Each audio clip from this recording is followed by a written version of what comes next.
Secret Worship. Harris, the silk merchant, was in South Germany on his way home from a business trip when the idea came to him suddenly that he would take the mountain railway from Strasbourg and run down to revisit his old school after an interval of something more than 30 years. And it was to this chance impulse of the junior partner in Harris Brothers of St. Paul's churchyard that John Silence owed one of the most curious cases of his whole experience. For at that very moment he happened to be tramping these same mountains with a holiday knapsack, and from different points of the compass the two men were actually converging towards the same inn. Now, deep down in the heart that for 30 years had been concerned chiefly with the profitable buying and selling of silk, this school had left the imprint of its peculiar influence, and, though perhaps unknown to Harris, had strongly coloured the whole of his subsequent existence. It belonged to the deeply religious life of a small Protestant community, which it is unnecessary to specify, and his father had sent him there at the age of 15, partly because he would learn the German requisite for the conduct of the silk business, and partly because the discipline was strict, and discipline was what his soul and body needed just then more than anything else. The life indeed had proved exceedingly severe, and young Harris benefited accordingly, for though corporal punishment was unknown, there was a system of mental and spiritual correction which somehow made the soul stand proudly erect to receive it, while it struck at the very root of the fault, and taught the boy that his character was being cleaned and strengthened, and that he was not merely being tortured in a kind of personal revenge. That was over 30 years ago, when he was a dreamy and impressionable youth of 15. And now, as the train climbed slowly up the winding mountain gorges, his mind travelled back somewhat lovingly over the intervening period, and forgotten details rose vividly again before him out of the shadows. The life there had been very wonderful, it seemed to him, in that remote mountain village protected from the tumults of the world by the love and worship of the devout brotherhood that ministered to the needs of some 100 boys from every country in Europe. Sharply the scenes came back to him. He smelt again the long stone corridors, the hot pine-wood rooms where the sultry hours of summer study were passed with bees droning through open windows in the sunshine, and German characters struggling in the mind with dreams of English lawns, and then the sudden awful cry of the master in German, "Harris, stand up, you sleep!" And he recalled the dreadful standing motionless for an hour, book in hand, while the knees felt like wax and the head grew heavier than a cannonball.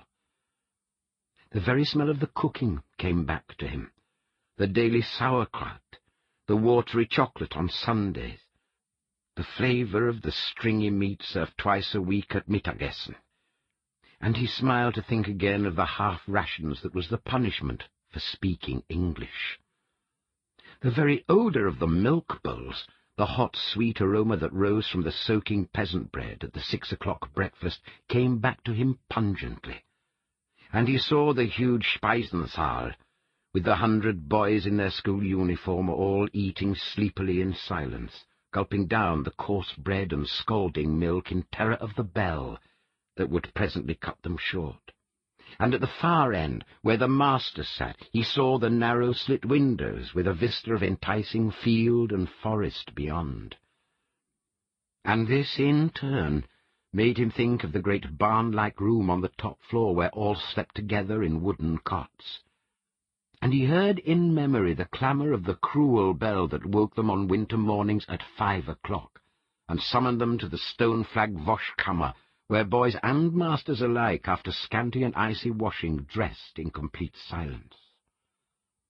From this his mind passed swiftly with vivid picture thoughts to other things, and with a passing shiver he remembered how the loneliness of never being alone had eaten into him, and how everything, work, meals, sleep, walks, leisure, was done with his division of 20 other boys, and under the eyes of at least 2 masters.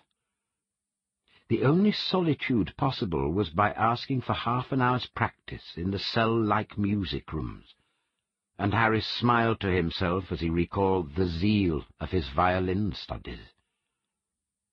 Then, as the train puffed laboriously through the great pine forests that cover these mountains with a giant carpet of velvet, he found the pleasanter layers of memory giving up their dead, and he recalled with admiration the kindness of the masters, whom all addressed as brother, and marvelled afresh at their devotion in burying themselves for years in such a place, only to leave it, in most cases, for the still rougher life of missionaries in the wild places of the world. He thought once more of the still religious atmosphere that hung over the little forest community like a veil, barring the distressful world, of the picturesque ceremonies at Easter, Christmas, and New Year, of the numerous feast days and charming little festivals. The Becher Fest in particular came back to him, the feast of gifts at Christmas, when the entire community paired off and gave presents, many of which had taken weeks to make or the savings of many days to purchase. And then he saw the midnight ceremony in the church at New Year, with the shining face of the prediger in the pulpit, the village preacher, who on the last night of the old year saw in the empty gallery beyond the organ loft the faces of all who were to die in the ensuing 12 months, and who at last recognized himself among them, and in the very middle of his sermon passed into a state of rapt ecstasy and burst into a torrent of praise. Thickly the memories crowded upon him. The picture of the small village dreaming in its unselfish life on the mountain tops, clean, wholesome, simple, searching vigorously for its God, and training hundreds of boys in the grand way, rose up in his mind with all the power of an obsession. He felt once more the old mystical enthusiasm, deeper than the sea and more wonderful than the stars. He heard again the wind sighing from the leagues of forest over the red roofs in the moonlight. He heard the brothers' voices talking of the things beyond this life, as though they had actually experienced them in the body. And as he sat in the jolting train, a spirit of unutterable longing passed over his seared and tired soul, stirring in the depths of him a sea of emotions that he thought had long since frozen into immobility.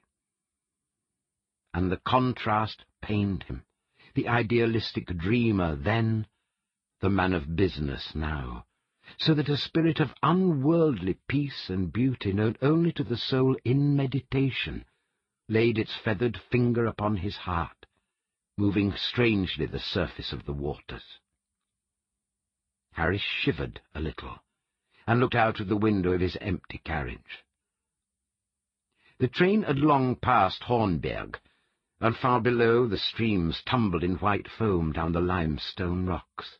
In front of him, dome upon dome of wooded mountains stood against the sky. It was October, and the air was cool and sharp. Wood smoke and damp moss exquisitely mingled in it with the subtle odours of the pines. Overhead, between the tips of the highest firs, he saw the first stars peeping, and the sky was a clean, pale amethyst that seemed exactly the colour all these memories clothed themselves with in his mind. He leaned back in his corner and sighed. He was a heavy man, and he had not known sentiment for years. He was a big man, and it took much to move him, literally and figuratively. He was a man in whom the dreams of God that haunt the soul in youth, though overlaid by the scum that gathers in the fight for money, had not, as with the majority, utterly died the death. He came back into this little neglected pocket of the years where so much fine gold had collected and lain undisturbed, with all his semi-spiritual emotions a-quiver, and as he watched the mountain-tops come nearer and smelt the forgotten odours of his boyhood, Something melted on the surface of his soul, and left him sensitive to a degree he had not known since 30 years before. He had lived here with his dreams, his conflicts, and his youthful suffering. A thrill ran through him as the train stopped with a jolt at a tiny station, and he saw the name in large black lettering on the grey stone building, and below it the number of meters it stood above the level of the sea. "The highest point on the line," he exclaimed. "How well I remember it. Sommerau, Summer Meadow. The very next station is mine." And as the train ran downhill with brakes on and steam shut off, he put his head out of the window and one by one saw the old familiar landmarks in the dusk. They stared at him like dead faces in a dream. Queer, sharp feelings, half poignant, half sweet, stirred in his heart. "There's the hot white road we walked along so often with the two Brüder always at our heels," he thought. "And there, by Jove, is the turn through the forest to Die Galgen, the stone gallows where they hanged the witches in olden days." He smiled a little as the train slid past. "And there's the copse where the lilies of the valley powdered the ground in spring. And I swear," he put his head out with a sudden impulse, "if that's not the very clearing where Calam the French boy chased the swallowtail with me, and Brüder Pagel gave us half rations for leaving the road without permission, and for shouting in our mother tongues." And he laughed again as the memories came back with a rush, flooding his mind with vivid detail. The train stopped, and he stood on the grey gravel platform like a man in a dream. It seemed half a century since he last waited there with corded wooden boxes and got into the train for Strasbourg and home after the 2 years' exile. Time dropped from him like an old garment, and he felt a boy again. Only things looked so much smaller than his memory of them. Shrunk and dwindled they looked, and the distances seemed on a curiously smaller scale. He made his way across the road to the little Gasthaus, and as he went, faces and figures of former schoolfellows, German, Swiss, Italian, French, Russian, slipped out of the shadowy woods and silently accompanied him. They flitted by his side, raising their eyes questioningly, sadly, to his, but their names he had forgotten.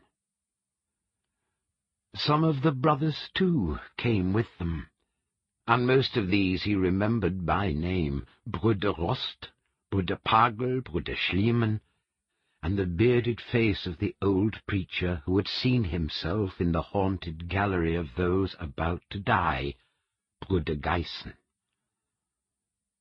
The dark forest lay all about him like a sea that at any moment might rush with velvet waves upon the scene and sweep all the faces away.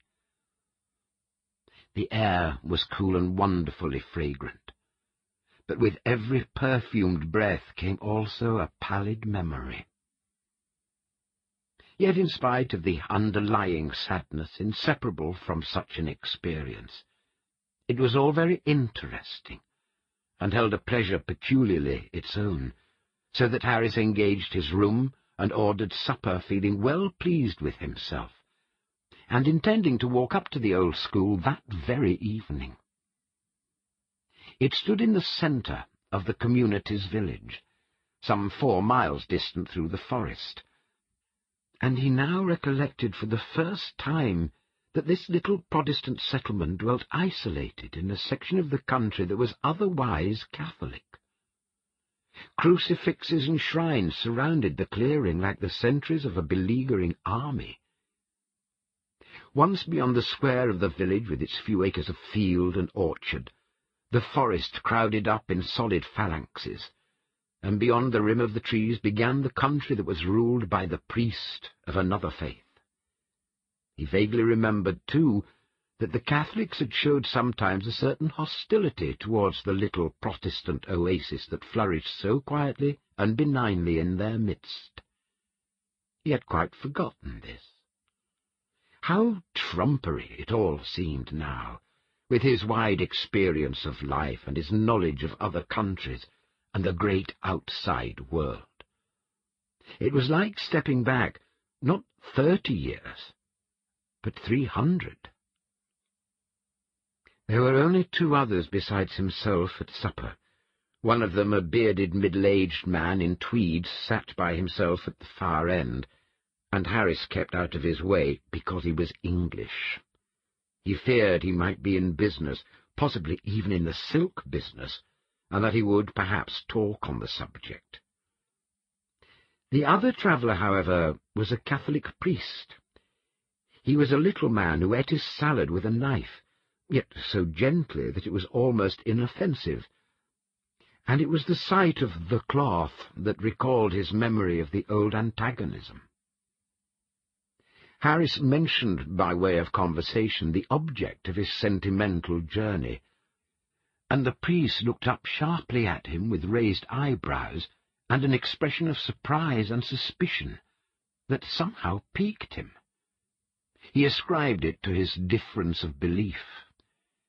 "Yes," went on the silk merchant, pleased to talk of what his mind was so full.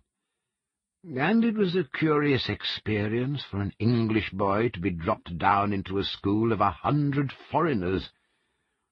I well remember the loneliness and the intolerable Heimweh of it all." His German was fluent. The priest opposite looked up from his cold veal and potato salad and smiled. It was a nice face.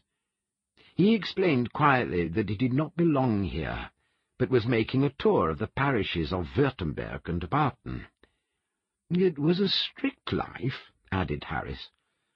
"We English, I remember, used to call it Gefängnisleben, prison life." The face of the other, for some unaccountable reason, darkened. After a slight pause, and more by way of politeness than because he wished to continue the subject, he said quietly, "It was a flourishing school in those days, of course. Afterwards, I have heard—" He shrugged his shoulders slightly, and the odd look, it almost seemed a look of alarm, came back into his eyes. The sentence remained unfinished. Something in the tone of the man seemed to his listener uncalled for, in a sense reproachful, singular. Harris bridled in spite of himself. "It has changed?" he asked. "I can hardly believe—" "You have not heard, then?" observed the priest gently, making a gesture as though to cross himself, yet not actually completing it. "You have not heard what happened there before it was abandoned?" It was very childish, of course, and perhaps he was overtired and overwrought in some way, but the words and manner of the little priest seemed to him so offensive, so disproportionately offensive, that he hardly noticed the concluding sentence. He recalled the old bitterness and the old antagonism, and for a moment he almost lost his temper. "Nonsense!" he interrupted with a forced laugh. "Unsinn! You must forgive me, sir, for contradicting you, but I was a pupil there myself. I was at school there. There was no place like it. I cannot believe that anything serious could have happened to take away its character. The devotion of the brothers would be difficult to equal anywhere—" He broke off suddenly, realizing that his voice had been raised unduly, and that the man at the far end of the table might understand German. And at the same moment he looked up and saw that this individual's eyes were fixed upon his face intently. They were peculiarly bright. Also, they were rather wonderful eyes, and the way they met his own served in some way he could not understand to convey both a reproach and a warning. The whole face of the stranger, indeed, made a vivid impression upon him, for it was a face he now noticed for the first time, in whose presence one would not willingly have said or done anything unworthy. Harris could not explain to himself how it was he had not become conscious sooner of its presence. But he could have bitten off his tongue for having so far forgotten himself. The little priest lapsed into silence. Only once he said, looking up and speaking in a low voice that was not intended to be overheard, but that evidently was overheard, "You will find it different." Presently he rose and left the table with a polite bow that included both the others. And after him, from the far end, rose also the figure in a tweed suit, leaving Harris by himself. He sat on for a bit in the darkening room, sipping his coffee and smoking his 15-pfennig cigar, till the girl came in to light the oil lamps. He felt vexed with himself for his lapse from good manners, yet hardly able to account for it. Most likely, he reflected, he had been annoyed because the priest had unintentionally changed the pleasant character of his dream by introducing a jarring note. Later, he must seek an opportunity to make amends. At present, however, he was too impatient for his walk to the school, and he took his stick and hat and passed out into the open air. And as he crossed before the Gasthaus, he noticed that the priest and the man in the tweed suit were already engaged in such deep conversation that they hardly noticed him as he passed and raised his hat. He started off briskly, well remembering the way and hoping to reach the village in time to have a word with one of the Brüder. They might even ask him in for a cup of coffee. He felt sure of his welcome, and the old memories were in full possession once more. The hour of return was a matter of no consequence whatever. It was then just after 7 o'clock, and the October evening was drawing in with chill airs from the recesses of the forest. The road plunged straight from the railway clearing into its depths, and in a very few minutes the trees engulfed him, and the clack of his boots fell dead and echoless against the serried stems of a million firs. It was very black. One trunk was hardly distinguishable from another. He walked smartly, swinging his holly stick. Once or twice he passed a peasant on his way to bed, and the guttural "Grüße Gott," unheard for so long, emphasized the passage of time, while yet making it seem as nothing. A fresh group of pictures crowded his mind. Again the figures of former schoolfellows flitted out of the forest and kept pace by his side, whispering of the doings of long ago. One reverie stepped hard upon the heels of another.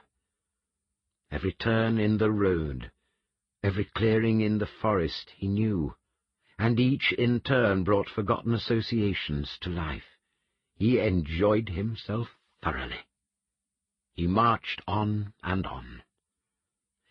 There was powdered gold in the sky till the moon rose, and then a wind of faint silver spread silently between the earth and stars.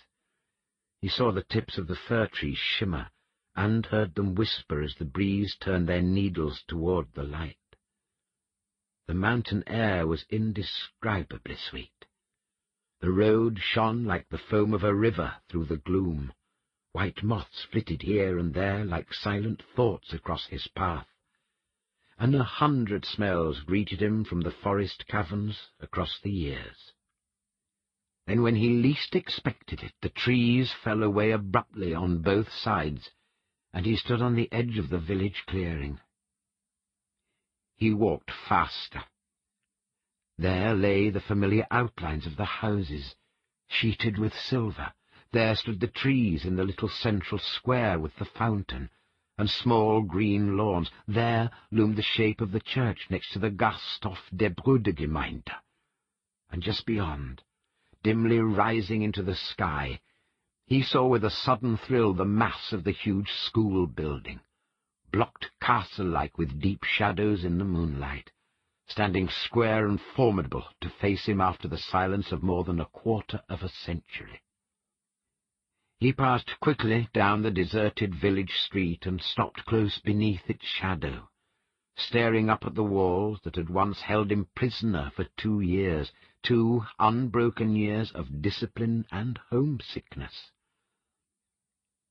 Memories and emotions surged through his mind, for the most vivid sensations of his youth had focused about this spot, and it was here he had first begun to live and learn values.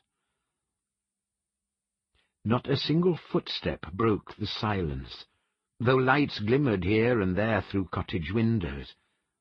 But when he looked up at the high walls of the school, draped now in shadow, he easily imagined that well-known faces crowded to the windows to greet him, closed windows that really reflected only moonlight and the gleam of stars.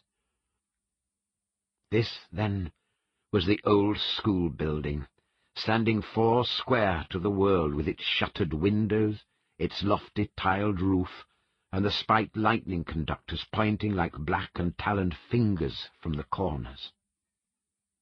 For a long time he stood and stared. Then presently he came to himself again, and realized to his joy that a light still shone in the windows of the Bruderstube. He turned from the road and passed through the iron railings, then climbed the 12 stone steps, and stood facing the black wooden door with the heavy bars of iron, a door he had once loathed and dreaded with the hatred and passion of an imprisoned soul, but now looked upon tenderly, with a sort of boyish delight. Almost timorously he pulled the rope and listened with a tremor of excitement to the clanging of the bell deep within the building. And the long-forgotten sound brought the past before him with such a vivid sense of reality that he positively shivered. It was like the magic bell in the fairy tale that rolls back the curtain of time and summons the figures from the shadows of the dead. He had never felt so sentimental in his life. It was like being young again. And at the same time he began to bulk rather large in his own eyes with a certain spurious importance. He was a big man from the world of strife and action. In this little place of peaceful dreams, would he, perhaps, not cut something of a figure? "I'll try once more," he thought after a long pause, seizing the iron bell-rope, and was just about to pull it when a step sounded on the stone passage within, and the huge door swung slowly open. A tall man with a rather severe cast of countenance stood facing him in silence. "I must apologize. It is somewhat late," he began, a trifle pompously, "but the fact is, I am an old pupil. I have only just arrived, and really could not restrain myself." His German seemed not quite so fluent as usual. "My interest is so great. I was here in '70. The other opened the door wider, and at once bowed him in with a smile of genuine welcome. "I am Bruder Kalkmann," he said quietly in a deep voice. "I myself was a master here about that time. It is a great pleasure always to welcome a former pupil." He looked at him very keenly for a few seconds, and then added, "I think, too, it is splendid of you to come. Very splendid." "It is a very great pleasure," Harris replied, delighted with his reception. The dimly lighted corridor, with its flooring of grey stone and the familiar sound of a German voice echoing through it, with the peculiar intonation the brothers always used in speaking, all combined to lift him bodily, as it were, into the dream atmosphere of long-forgotten days. He stepped gladly into the building, and the door shut with the familiar thunder that completed the reconstruction of the past.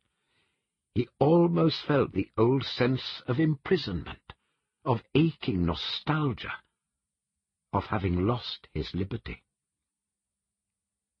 Harris sighed involuntarily and turned towards his host, who returned his smile faintly, and then led the way down the corridor. "The boys have retired," he explained, "and, as you remember, we keep early hours here. But at least you will join us a little while in the Brüderstube and enjoy a cup of coffee." This was precisely what the silk merchant had hoped, and he accepted with an alacrity that he intended to be tempered by graciousness. "And tomorrow," continued the Bruder, "you must come and spend a whole day with us. You may even find acquaintances, for several pupils of your day have come back here as masters." For one brief second there passed into the man's eyes a look that made the visitors start, but it vanished as quickly as it came. It was impossible to define. Harris convinced himself it was the effect of a shadow cast by the lamp they had just passed on the wall. He dismissed it from his mind. "You are very kind, I am sure," he said politely. "It is perhaps a greater pleasure to me than you can imagine to see the place again." "Ah!" He stopped short opposite a door with the upper half of glass and peered in. "Surely there is one of the music rooms where I used to practice the violin. How it comes back to me after all these years." Bruder Kalkmann stopped indulgently, smiling, to allow his guest a moment's inspection.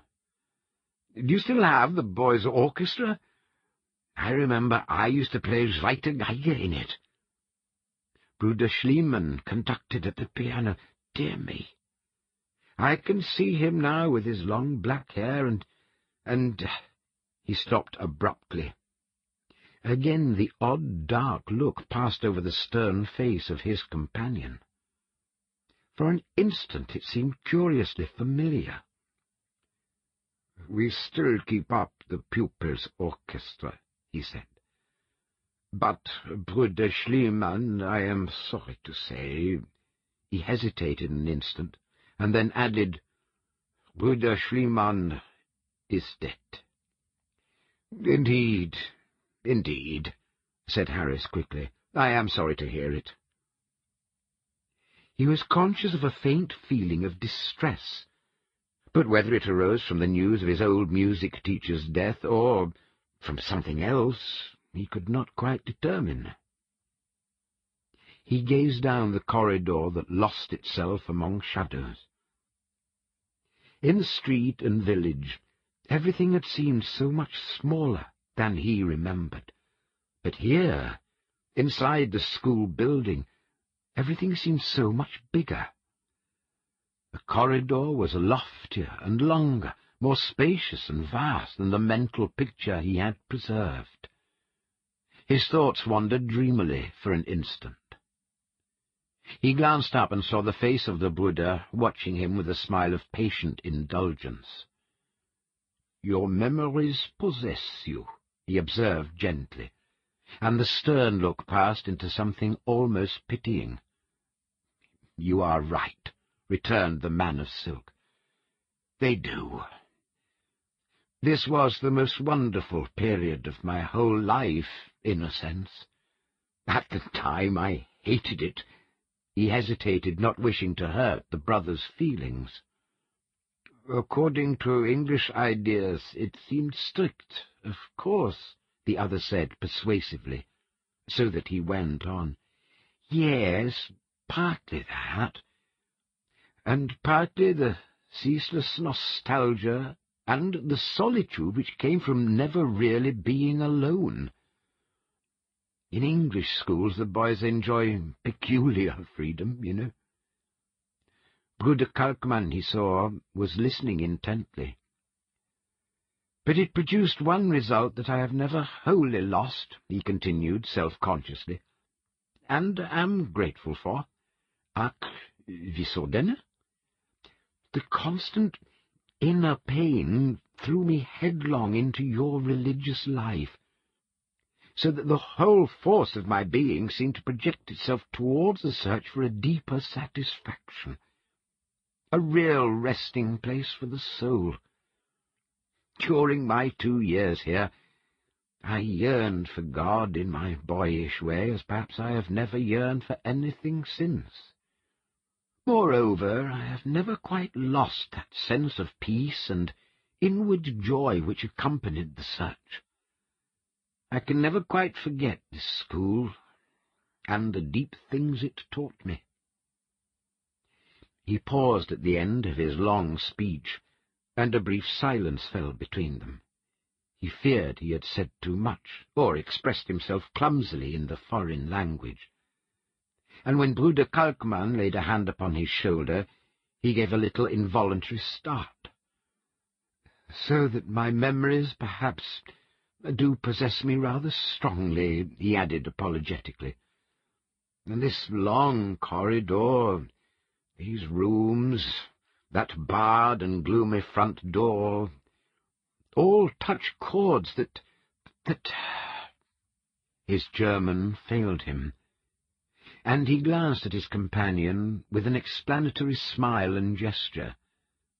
But the brother had removed the hand from his shoulder and was standing with his back to him, looking down the passage.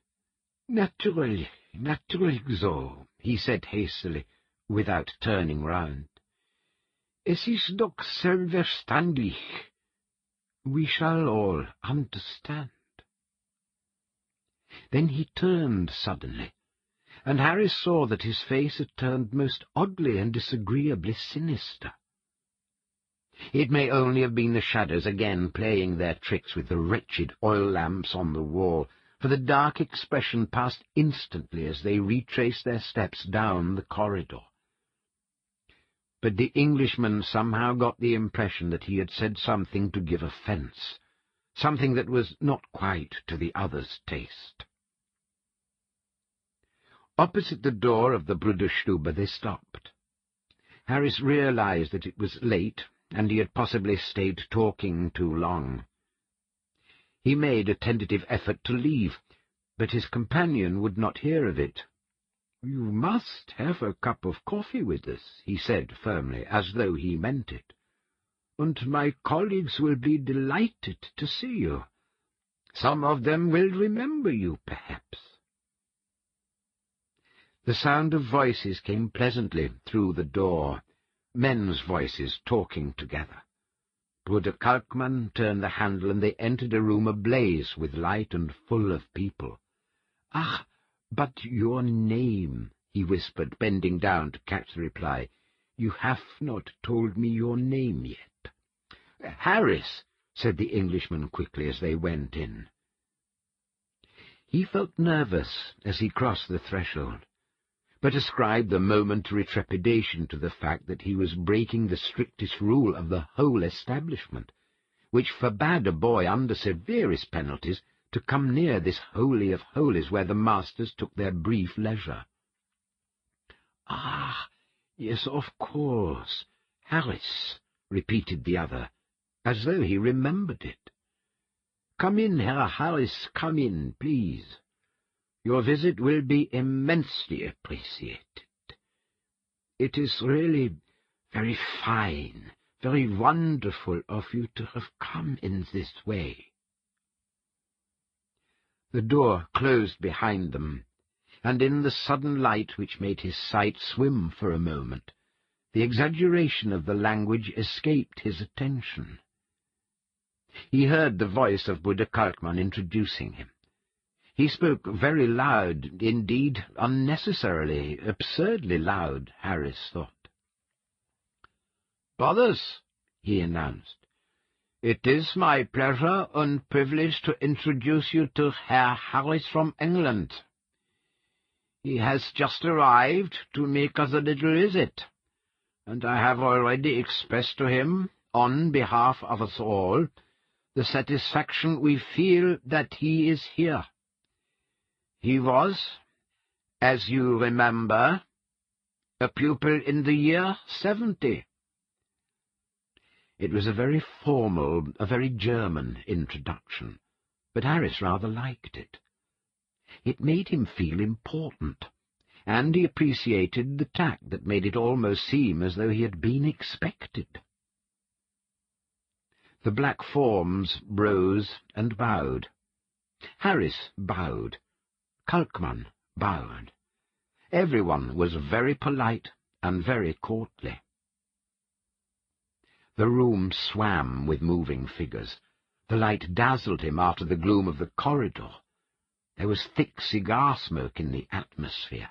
He took the chair that was offered to him between two of the brothers, and sat down, feeling vaguely that his perceptions were not quite as keen and accurate as usual. He felt a trifle dazed, perhaps, and the spell of the past came strongly over him, confusing the immediate present and making everything dwindle oddly to the dimensions of long ago. He seemed to pass under the mastery of a great mood that was a composite reproduction of all the moods of his forgotten boyhood. And then he pulled himself together with a sharp effort, and entered into the conversation that had begun again to buzz around him. Moreover, he entered into it with keen pleasure, for the brothers, there were perhaps a dozen of them in the little room, treated him with a charm of manner that speedily made him feel one of themselves. This, again, was a very subtle delight to him. He felt that he had stepped out of the greedy, vulgar, self-seeking world, a world of silk and markets and profit-making, stepped into the clean atmosphere where spiritual ideals were paramount, and life was simple and devoted. It all charmed him inexpressibly, so that he realized, yes, in a sense, the degradation of his 20 years' absorption in business. This keen atmosphere under the stars, where men thought only of their souls and of the souls of others, was too rarefied for the world he was now associated with. He found himself making comparisons to his own disadvantage, comparisons with the mystical little dreamer that had stepped 30 years before from the stern peace of this devout community, and the man of the world that he had since become. And the contrast made him shiver with a keen regret and something like self-contempt. He glanced round at the other faces floating towards him through tobacco smoke. This acrid cigar smoke he remembered so well. How keen they were, how strong, placid, touched with the nobility of great aims and unselfish purposes. At one or two he looked particularly. He hardly knew why. They rather fascinated him. There was something so very stern and uncompromising about them, and something, too, oddly, subtly familiar, that yet just eluded him. But whenever their eyes met his own, they held undeniable welcome in them, and some held more, a kind of perplexed admiration, he thought, something that was between esteem and deference. This note of respect in all the faces was very flattering to his vanity. Coffee was served presently, made by a black-haired brother who sat in the corner by the piano, and bore a marked resemblance to Bruder Schliemann, the musical director of 30 years ago. Harris exchanged bows with him when he took the cup from his white hands, which, he noticed, were like the hands of a woman. He lit a cigar offered to him by his neighbour, with whom he was chatting delightfully, and who, in the glare of the lighted match, reminded him sharply for a moment of Bruder Pagel, his former room-master. "Es ist wirklich Merkwürdig, he said. How many resemblances I see, or imagine. It is really very curious. Yes, replied the other, peering at him over his coffee-cup. The spell of the place is wonderfully strong. I can well understand that the old faces rise before your mind's eye, almost to the exclusion of ourselves, perhaps. They both laughed pleasantly. It was soothing to find his mood understood and appreciated. And they passed on to talk of the mountain village, its isolation, its remoteness from worldly life, its peculiar fitness for meditation and worship, and for spiritual development of a certain kind. "And your coming back in this way, Herr Harris, has pleased us all so much," joined in the brother on his left. "We esteem you for it most highly. We honor you for it." Harris made a deprecating gesture. "I fear, for my part, it is only a very selfish pleasure," he said, a trifle unctuously. "Not all would have had the courage," added the one who resembled Bruder Pagel. "You mean," said Harris, a little puzzled, "the disturbing memories?" Bruder Pagel looked at him steadily with unmistakable admiration and respect.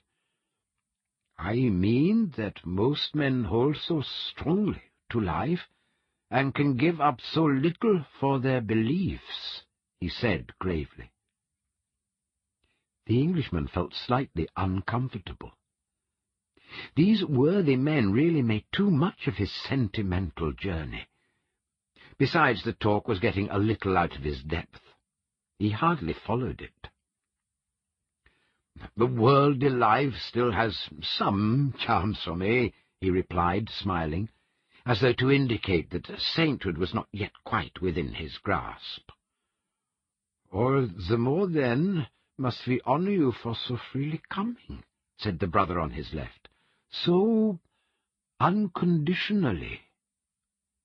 A pause followed, and the silk merchant felt relieved when the conversation took a more general turn, although he noted that it never travelled very far from the subject of his visit, and the wonderful situation of the lonely village for men who wish to develop their spiritual powers and practice the rites of a high worship.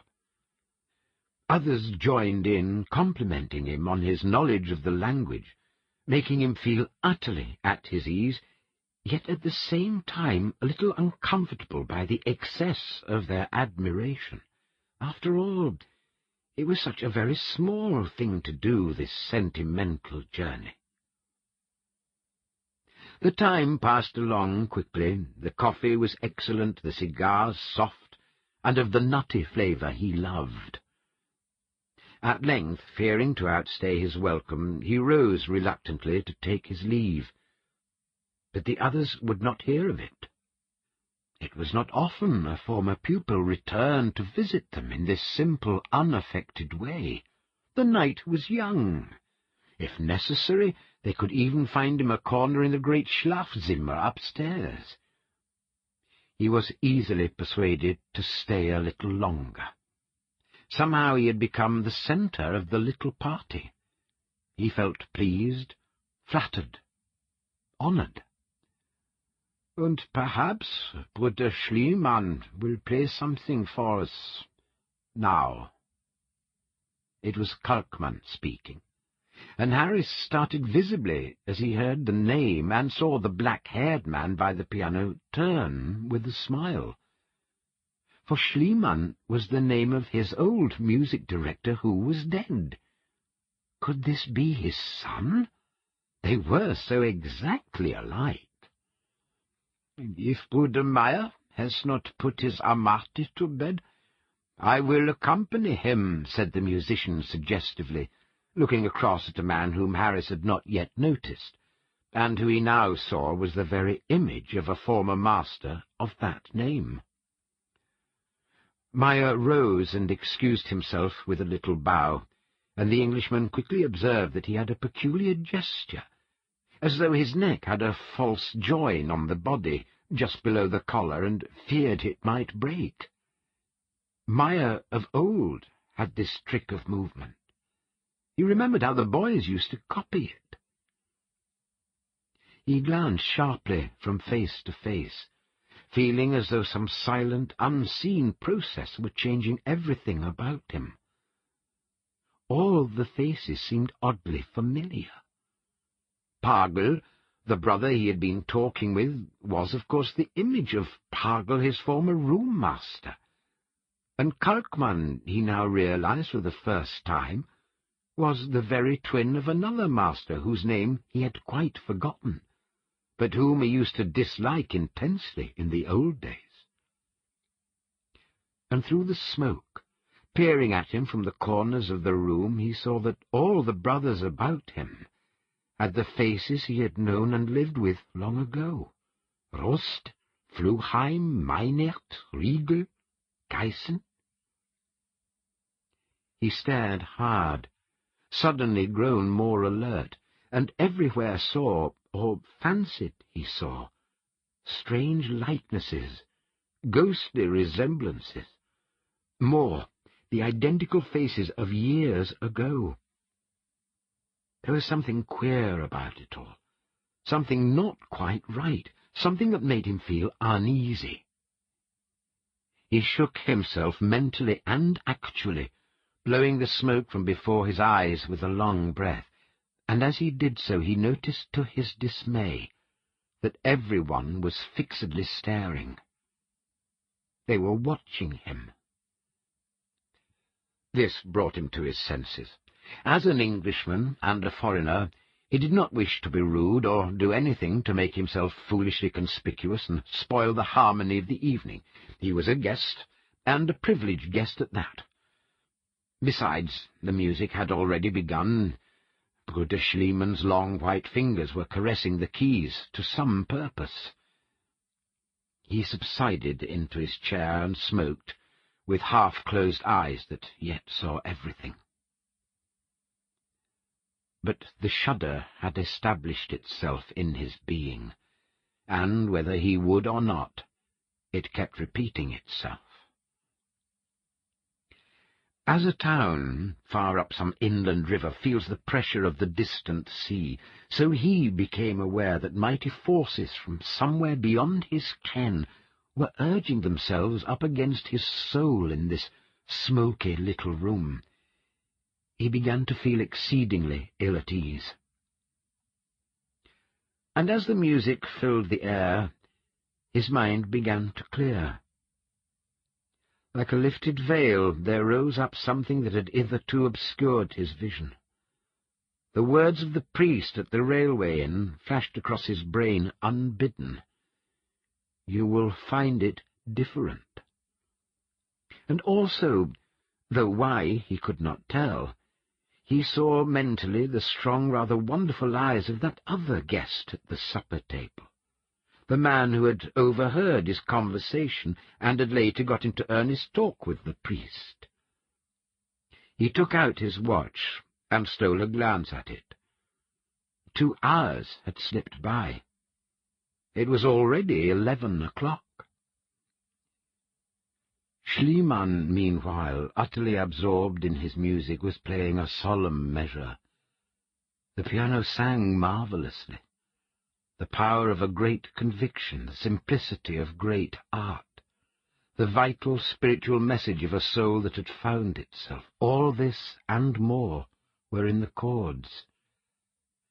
And yet somehow the music was what can only be described as impure, atrociously and diabolically impure.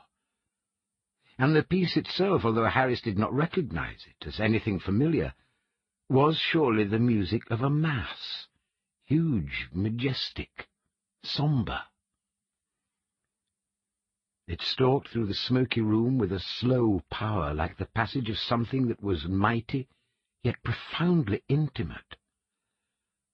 And as it went, there stirred into each and every face about him the signature of the enormous forces of which it was the audible symbol.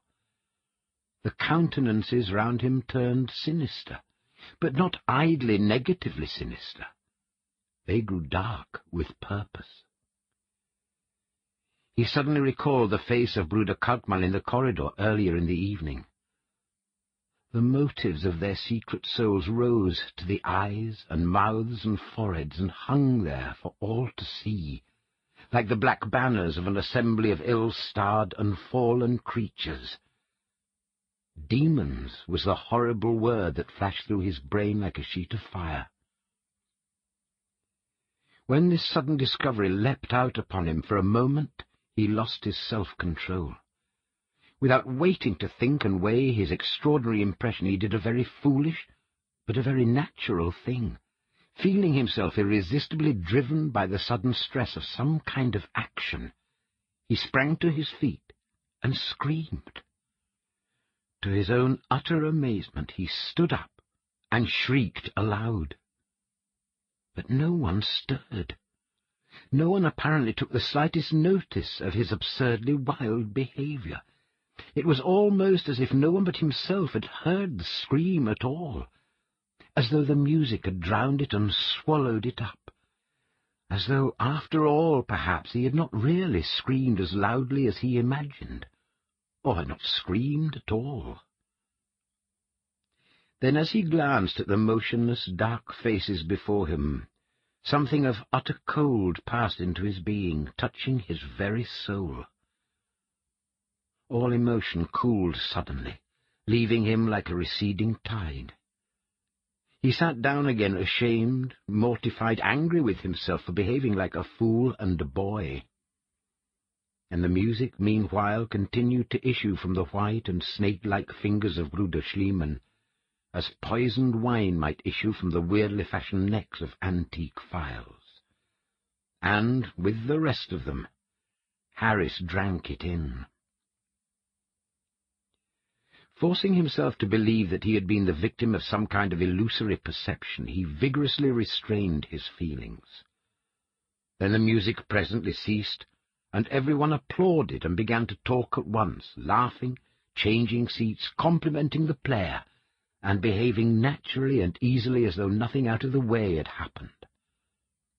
The faces appeared normal once more.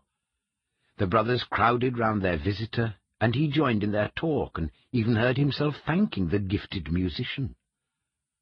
But at the same time he found himself edging towards the door nearer and nearer, changing his chair when possible, and joining the groups that stood closest to the way of escape. "I must thank you all tausendmal for my little reception, and the great pleasure, the very great honour you have done me," he began in decided tones at length. "But I fear I have trespassed far too long already on your hospitality. Moreover, I have some distance to walk to my inn." A chorus of voices greeted his words. They would not hear of his going, at least not without first partaking of refreshment. They produced pumpernickel from one cupboard, and rye bread and sausage from another, and all began to talk again and eat. More coffee was made, fresh cigars lighted, and Bruder Meyer took out his violin and began to tune it softly. "There is always a bed upstairs if Herr Harris will accept it," said one. "And it is difficult to find the way out now, for all the doors are locked," laughed another loudly. "Let us take our simple pleasures as they come," cried a third. "Bruder Harris will understand how we appreciate the honour of this last visit of his." They made a dozen excuses. They all laughed as though the politeness of their words was but formal, and veiled thinly, more and more thinly, a very different meaning. "And the hour of midnight draws near," added Bruder Kalkmann with a charming smile, but in a voice that sounded to the Englishman like the grating of iron hinges. And their German seemed to him more and more difficult to understand. He noted that they called him Bruder too, classing him as one of themselves. And then suddenly he had a flash of keener perception, and realized with a creeping of his flesh that he had all along misinterpreted, grossly misinterpreted, all they had been saying. They had talked about the beauty of the place, its isolation and remoteness from the world, its peculiar fitness for certain kinds of spiritual development and worship. Yet hardly he now grasped in the sense in which he had taken the words. They had meant something different. Their spiritual powers, their desire for loneliness, their passion for worship, were not the powers, the solitude, or the worship that he meant and understood. He was playing a part in some horrible masquerade. He was among men who cloaked their lives with religion in order to follow their real purposes unseen of men. What did it all mean? How had he blundered into so equivocal a situation? Had he blundered into it at all? Had he not rather been led into it? Deliberately led? His thoughts grew dreadfully confused, and his confidence in himself began to fade. And why, he suddenly thought again, were they so impressed by the mere fact of his coming to revisit his old school? What was it they so admired and wondered at in his simple act? Why did they get such store upon his having the courage to come, to give himself so freely, unconditionally, as one of them had expressed it, with such a mockery of exaggeration? Fear stirred in his heart most horribly, and he found no answer to any of his questions. Only one thing he now understood quite clearly. It was their purpose to keep him here. They did not intend that he should go. And from this moment he realized that they were sinister, formidable, and in some way he had yet to discover, inimical to himself, inimical to his life. And the phrase one of them had used a moment ago, this last visit of his, rose before his eyes in letters of flame. Harris was not a man of action, and had never known in all the course of his career what it meant to be in a situation of real danger. He was not necessarily a coward, though perhaps a man of untried nerve. He realized at last plainly that he was in a very awkward predicament indeed, and that he had to deal with men who were utterly in earnest. What their intentions were, he only vaguely guessed. His mind, indeed, was too confused for definite ratiocination, and he was only able to follow blindly the strongest instincts that moved in him. It never occurred to him that the brothers might all be mad, or that he himself might have temporarily lost his senses and be suffering under some terrible delusion. In fact, nothing occurred to him. He realized nothing, except that he meant to escape, and the quicker the better. A tremendous revulsion of feeling set in and overpowered him. Accordingly, without further protest for the moment, he ate his pumpernickel and drank his coffee, talking meanwhile as naturally and as pleasantly as he could, and when a suitable interval had passed he rose to his feet and announced once more that he must now take his leave. He spoke very quietly, but very decidedly. No one hearing him could doubt that he meant what he said. He had got very close to the door by this time. "I regret," he said, using his best German and speaking to a hushed room, "that our pleasant evening must come to an end, but it is time now for me to wish you all good night." And then, as no one said anything, he added, though with a trifle less assurance, "And I thank you all most sincerely for your hospitality." "On the contrary," replied Kalkman instantly, rising from his chair and ignoring the hand the Englishman had stretched out to him. "It is we who have to thank you, and we do so most gratefully and sincerely." At the same moment, at least half a dozen of the brothers took up their position between himself and the door. "You are very good to say so," Harris replied, as firmly as he could manage, noticing this movement out of the corner of his eye. "But really I had no conception that my little chance visit could have afforded you so much pleasure." He moved another step nearer the door. But Bruder Schliemann came across the room quickly and stood in front of him. His attitude was uncompromising. A dark and terrible expression had come into his face. "But it was not by chance that you came, Bruder Harris," he said, so that all the room could hear. "Surely we have not misunderstood your presence here?" He raised his black eyebrows.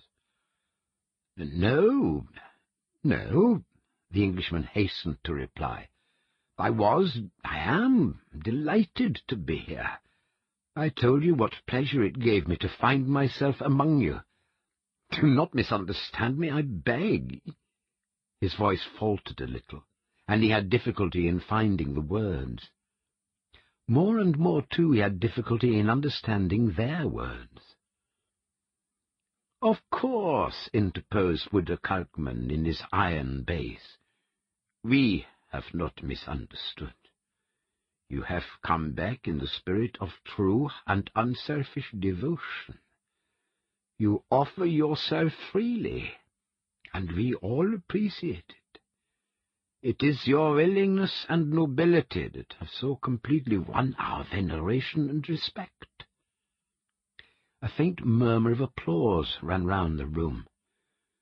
"What we all delight in, what our great master will especially delight in, is the value of your spontaneous and voluntary—" He used a word Harris did not understand. He said, "Opfer." The bewildered Englishman searched his brain for the translation, and searched in vain. For the life of him, he could not remember what it meant. But the word, for all his inability to translate it, touched his soul with ice. It was worse, far worse than anything he had imagined. He felt like a lost, helpless creature, and all power to fight sank out of him from that moment. "It is magnificent to be such a willing," added Schliemann, sidling up to him with a dreadful leer on his face. He made use of the same word, Opfer. God, what could it all mean? Offer himself? True spirit of devotion? Willing? Unselfish? Magnificent? Opfer, Opfer, Opfer. What in the name of heaven did it mean? That strange, mysterious word that struck terror into his heart. He made a valiant effort to keep his presence of mind and hold his nerves steady. Turning, he saw that Kalkmann's face was a dead white. Kalkmann! He understood that well enough. Kalkmann meant man of chalk. He knew that. But what did Opfer mean? That was the real key to the situation. Words poured through his disordered mind in an endless stream. Unusual, rare words he had perhaps heard but once in his life, while Opfer, a word in common use, entirely escaped him. What an extraordinary mockery it all was! Then Kalkmann, pale as death, but his face hard as iron, spoke a few low words that he did not catch, and the brothers standing by the walls at once turned the lamps down so that the room became dim. In the half-light he could only just discern their faces and movements. "It is time," he heard Kalkmann's remorseless voice continue just behind him. "The hour of midnight is at hand. Let us prepare. He comes. He comes. Bruder Asmodeus comes. His voice rose to a chant. And the sound of that name, for some extraordinary reason, was terrible, utterly terrible, so that Harry shook from head to foot as he heard it. Its utterance filled the air like soft thunder, and a hush came over the whole room. Forces rose all about him, transforming the normal into the horrible, and the spirit of craven fear ran through all his being, bringing him to the verge of collapse. Asmodeus! Asmodeus! The name was appalling, for he understood at last to whom it referred, and the meaning that lay between its great syllables. At the same instant, too, he suddenly understood the meaning of that unremembered word. The import of the word Opfer flashed upon his soul like a message of death. He thought of making a wild effort to reach the door, but the weakness of his trembling knees and the row of black figures that stood between dissuaded him at once. He would have screamed for help, but remembering the emptiness of the vast building and the loneliness of the situation, he understood that no help could come that way, and he kept his lips closed. He stood still and did nothing, but he knew now what was coming. Two of the brothers approached and took him gently by the arm. "Bruder Asmodeus accepts you," they whispered. "Are you ready?" Then he found his tongue and tried to speak. But what have I to do with this Bruder Asmo, he stammered. A desperate rush of words crowding vainly behind the halting tongue. The name refused to pass his lips. He could not pronounce it as they did. He could not pronounce it at all. His sense of helplessness then entered the acute stage, for this inability to speak the name produced a fresh sense of quite horrible confusion in his mind, and he became extraordinarily agitated. "I came here for a friendly visit," he tried to say with a great effort. But to his intense dismay he heard his voice saying something quite different, and actually making use of that very word they had all used. "I came here as a willing Opfer," he heard his own voice say, "and I am quite ready." He was lost beyond all recall now. Not alone his mind, but the very muscles of his body had passed out of control.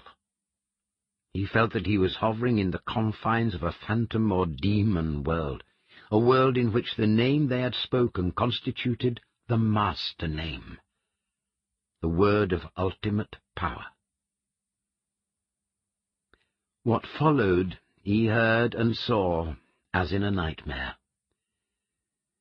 "In the half-light that veils all truth, let us prepare to worship and adore," chanted Schliemann, who had preceded him to the end of the room.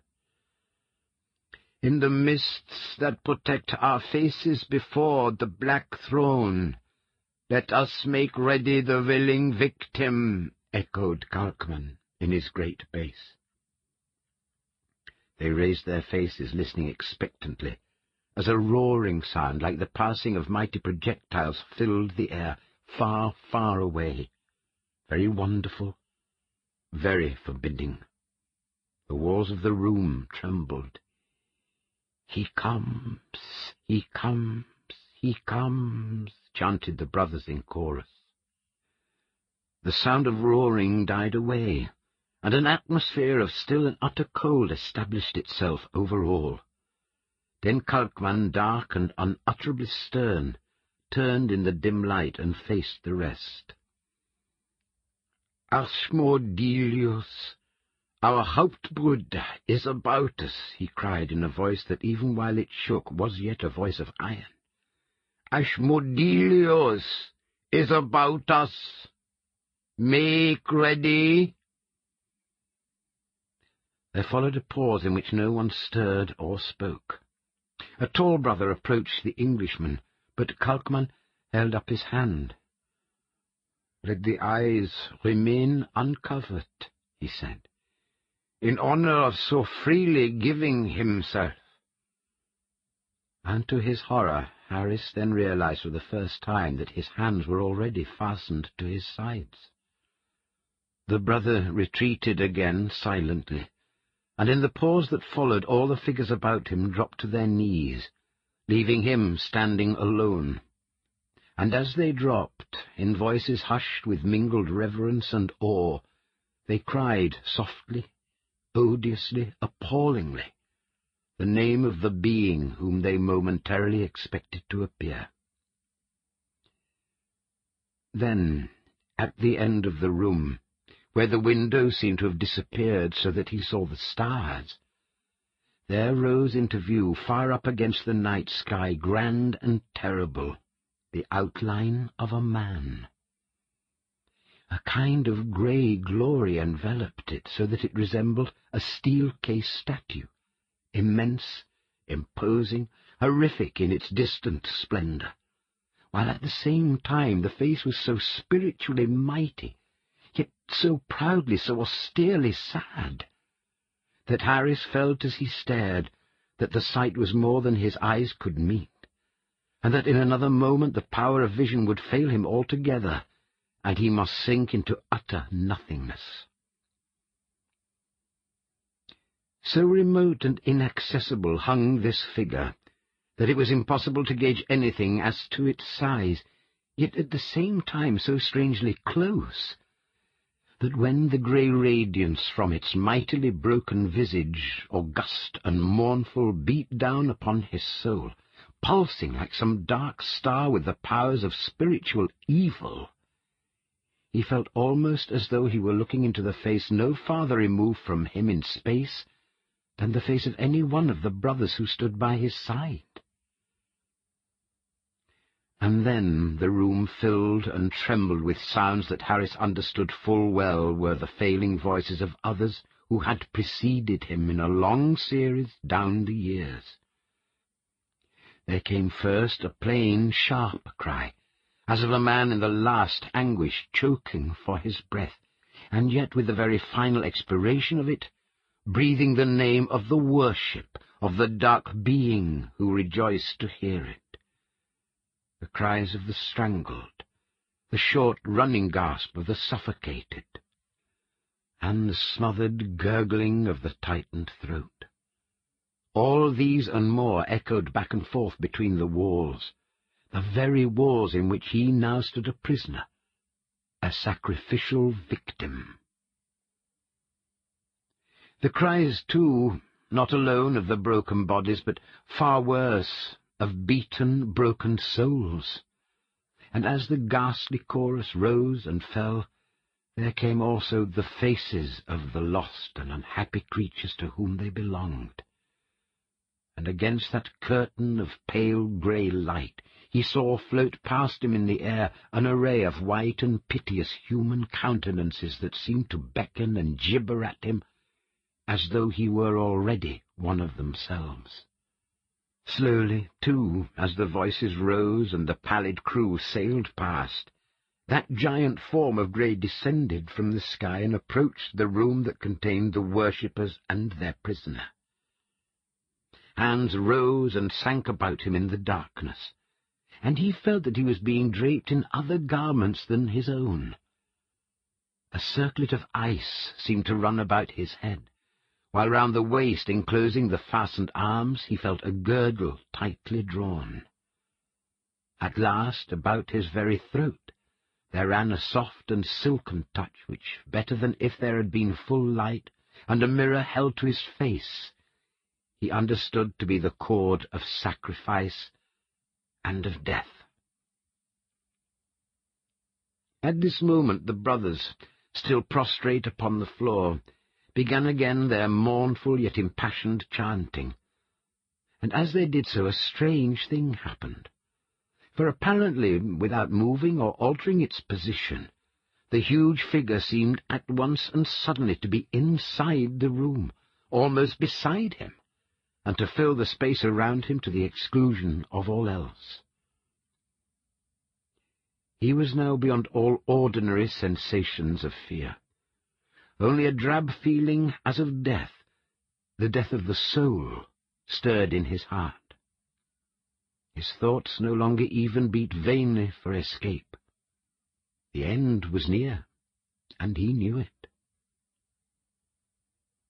The dreadfully chanting voices rose about him in a wave. We worship, we adore, we offer. The sounds filled his ears and hammered almost meaningless upon his brain. Then the majestic grey face turned slowly downwards upon him, and his very soul passed outwards and seemed to become absorbed in the sea of those anguished eyes. At the same moment, a dozen hands forced him to his knees, and in the air before him he saw the arm of Kalkwan upraised, and felt the pressure about his throat grow strong. It was in this awful moment, when he had given up all hope, and the help of gods or men seemed beyond question, that a strange thing happened.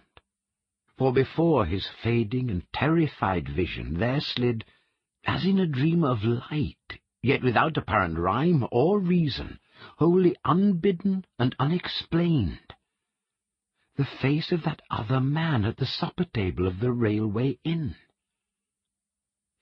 And the sight, even mentally, of that strong, wholesome, vigorous English face inspired him suddenly with a new courage. It was but a flash of fading vision before he sank into a dark and terrible death. Yet in some inexplicable way, the sight of that face stirred in him unconquerable hope, and the certainty of deliverance. It was a face of power, a face, he now realized, of simple goodness, such as might have been seen by men of old on the shores of Galilee. A face, by heaven, that could conquer even the devils of outer space. And in his despair and abandonment he called upon it, and called with no uncertain accents. He found his voice in this overwhelming moment to some purpose, though the words he actually used, and whether they were in German or English, he could never remember. Their effect, nevertheless, was instantaneous. The brothers understood, and that grey figure of evil understood. For a second the confusion was terrific. There came a great shattering sound. It seemed that the very earth trembled.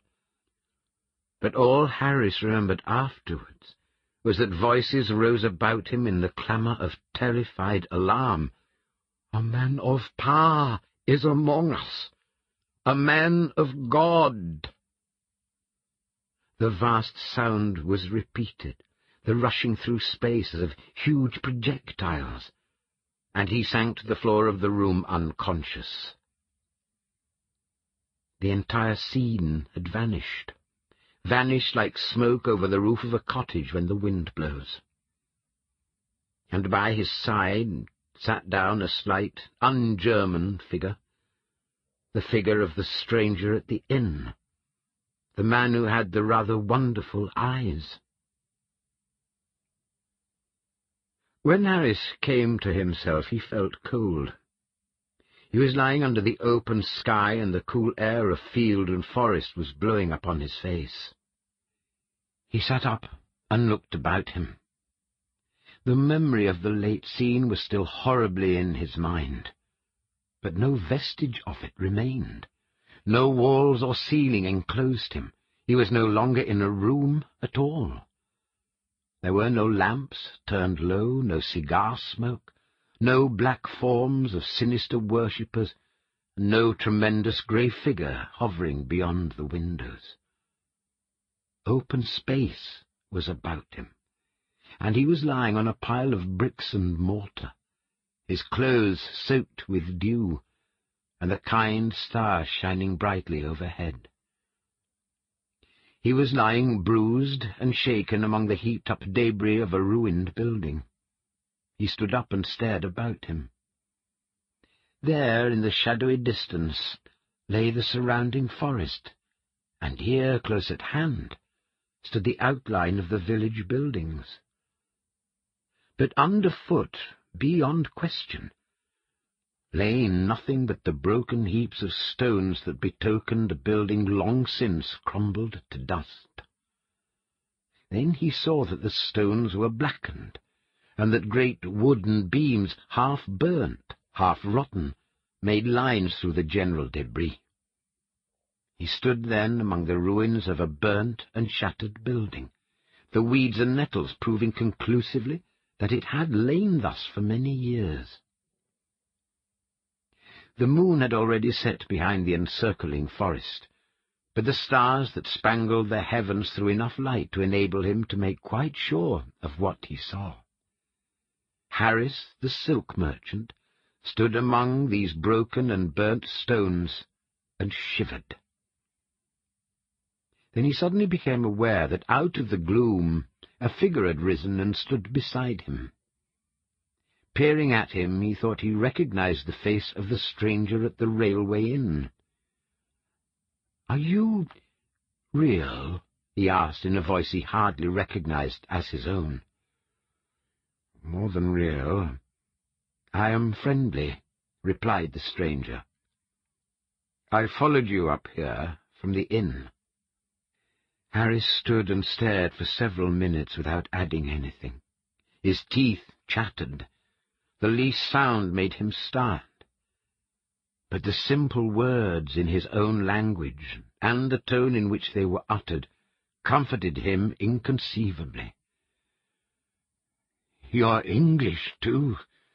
Thank God," he said inconsequently.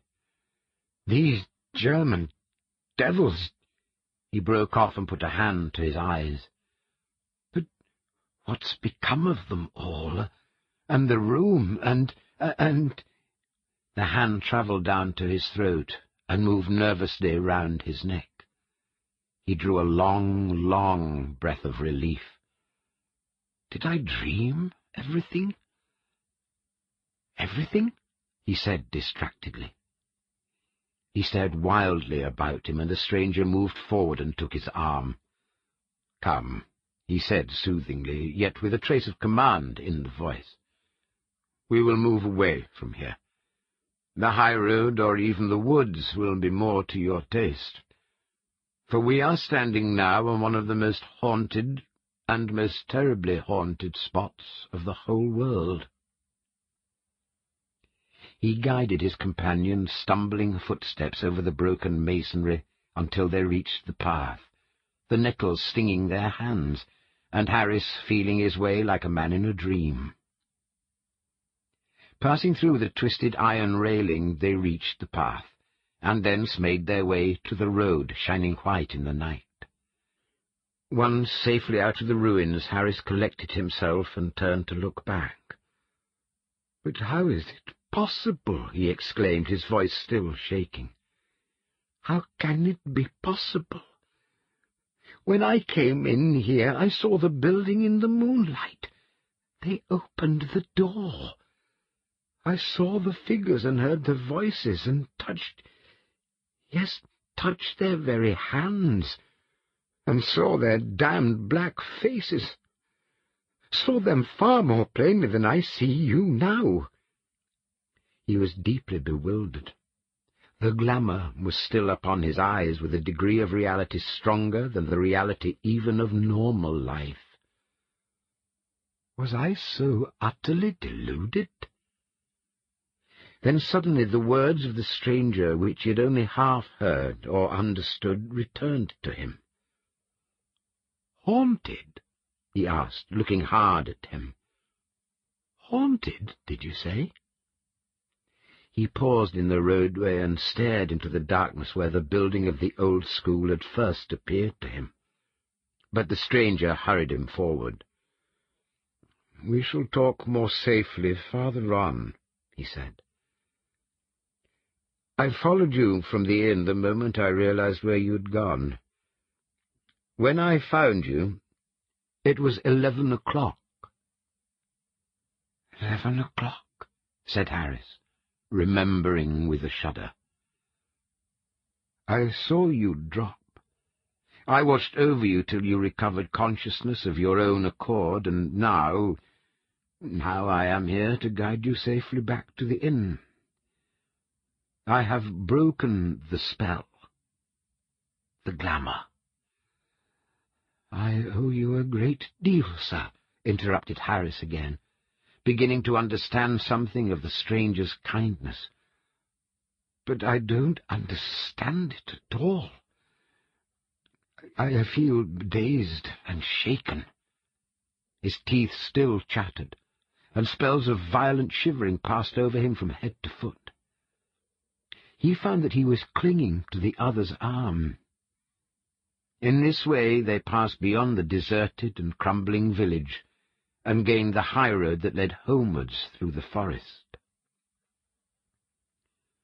"That school building has long been in ruins," said the man at his side presently. "It was burnt down by the order of the elders of the community, at least 10 years ago. The village has been uninhabited ever since. But the simulacra of certain ghastly events that took place under that roof in past days still continue. And the shells of the chief participant still enact there the dreadful deeds that led to its final destruction, and to the desertion of the whole settlement. They were devil-worshippers." Harris listened with beads of perspiration on his forehead that did not come alone from their leisurely pace through the cool night. Although he had seen this man but once before in his life, and had never before exchanged so much as a word with him, he felt a degree of confidence and a subtle sense of safety and well-being in his presence that were the most healing influences he could possibly have wished after the experience he had been through. For all that, he still felt as if he were walking in a dream. And though he heard every word that fell from his companion's lips, it was only the next day that the full import of all he said became fully clear to him. The presence of this quiet stranger, the man with the wonderful eyes, which he felt now rather than saw, applied a soothing anodyne to his shattered spirit that healed him through and through. And this healing influence, distilled from the dark figure at his side, satisfied his first imperative need, so that he almost forgot to realize how strange and opportune it was that the man should be there at all. It somehow never occurred to him to ask his name, or to feel any undue wonder that one passing tourist should take so much trouble on behalf of another. He just walked by his side, listening to his quiet words, and allowing himself to enjoy the very wonderful experience after his recent ordeal of being helped, strengthened, blessed. Only once, remembering vaguely something of his reading of years ago, he turned to the man beside him after some more than usually remarkable words, and heard himself almost involuntarily, it seemed, putting the question, "Then are you a Rosicrucian, sir, perhaps?" But the stranger had ignored the words, or possibly not heard them, for he continued with his talk as though unconscious of any interruption, and Harris became aware that another somewhat unusual picture had taken possession of his mind as they walked there side by side through the cool reaches of the forest, and that he had found his imagination suddenly charged with the childhood memory of Jacob wrestling with an angel, wrestling all night with a being of superior quality, whose strength eventually became his own. It was your abrupt conversation with the priest at supper that first put me upon the track of this remarkable occurrence. He heard the man's quiet voice beside him in the darkness. And it was from him that I learned, after you left, the story of the devil worship that became secretly established in the heart of this simple and devout little community. Devil worship? Here? Harris stammered, aghast. Yes, here. Conducted secretly for years by a group of brothers, before unexplained disappearances in the neighborhood led to its discovery. For where could they have found a safer place in the whole wide world for their ghastly traffic and perverted powers than here, in the very precincts, under cover of the very shadow of saintliness and holy living? Awful, awful, whispered the silk merchant. And when I tell you the words they used to me. I know it all, the stranger said quietly. I saw and heard everything. My plan first was to wait till the end, and then to take steps for their destruction. But in the interest of your personal safety, he spoke with the utmost gravity and conviction, in the interest of the safety of your soul, I made my presence known when I did, and before the conclusion had been reached. My safety? The danger then was real. They were alive, and... Words failed him. He stopped in the road and turned towards his companion, the shining of whose eyes he could just make out in the gloom. It was a concourse of the shells of violent men, spiritually developed, but evil men, seeking after death, the death of the body, to prolong their vile and unnatural existence. And had they accomplished their object, you, in turn, at the death of your body, would have passed into their power and helped to swell their dreadful purposes. Harris made no reply. He was trying hard to concentrate his mind upon the sweet and common things in life. He even thought of Silk and St. Paul's churchyard, and the faces of his partners in business. For you came, all prepared to be caught. He heard the other's voice, like someone talking to him from a distance. Your deeply introspective mood had already reconstructed the past so vividly, so intensely, that you were en rapport at once with any forces of those days that chanced still to be lingering, and they swept you up all unresistingly. Harris tightened his hold upon the stranger's arm as he heard. At the moment he had room for one emotion only. It did not seem to him odd that this stranger should have such intimate knowledge of his mind. It is, alas, chiefly the evil emotions that are able to leave their photographs upon surrounding scenes and objects, the other added. And who ever heard of a place haunted by a noble deed, or of beautiful and lovely ghosts revisiting the glimpses of the moon? It is unfortunate. But the wicked passions of men's hearts alone seem strong enough to leave pictures that persist. The good are ever too lukewarm. The stranger sighed as he spoke. But Harris, exhausted and shaken as he was to the very core, paced by his side, only half listening. He moved as in a dream still. It was very wonderful to him, this walk home under the stars in the early hours of the October morning, the peaceful forest all about them, mist rising here and there over the small clearings, and the sound of water from 100 little invisible streams filling in the pauses of the talk. In after life he always looked back to it as something magical and impossible, something that seemed too beautiful, too curiously beautiful to have been quite true.